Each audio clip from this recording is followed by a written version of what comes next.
రప్ప రప్ప అంటారు. మేకపోతులు కోసి రక్తం చేస్తాం, అలాగే మనుషులు కూడా చంపుతామని హామీలు ఇస్తామన్నారు.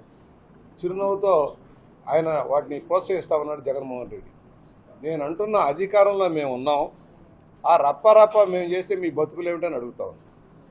మీ బతుకులు ఏమిటి? మీరు తిరగలరా రోడ్డు మీద? అదే విధానం కనుక ప్రభుత్వం తీసుకుంటే మీరు రోడ్ల మీద తిరగలరా అంటున్నాం.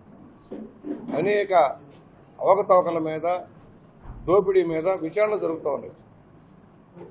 దోషులు శిక్షించబడాలనేదే లక్ష్యం. కక్ష సాధింపు రాజకీయాలు కాదు ఇవి.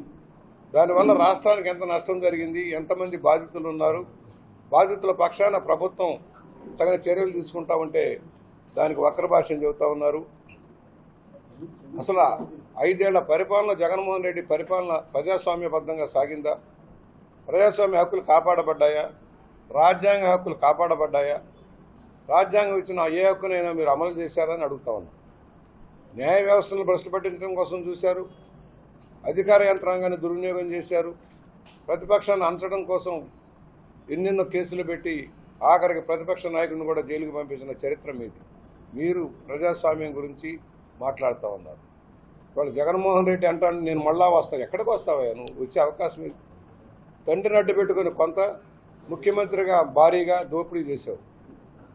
నువ్వు మరలా ఎక్కడ వస్తావు? నీ కేసులు కనుక తేలిపోతే నువ్వు ఉండేది శ్రీకృష్ణ జన్మస్థానంలో కానీ మరొక చోట కాదు. 100% శ్రీకృష్ణ జన్మస్థానమే ప్రాప్తిరస్తు అనేది చెప్తా ఉంది. కేవలం కోర్టులని అలా తప్పుదారు పట్టిస్తూ కాలక్షేపం చేస్తూ ఉన్నావు. బెయిల్ పక్షివి నువ్వు, జైలు పక్షివి, బెయిల్ పక్షివి. ప్రస్తుతం బెయిల్లో ఉన్నావన్న విషయాన్ని మర్చిపోవద్దు.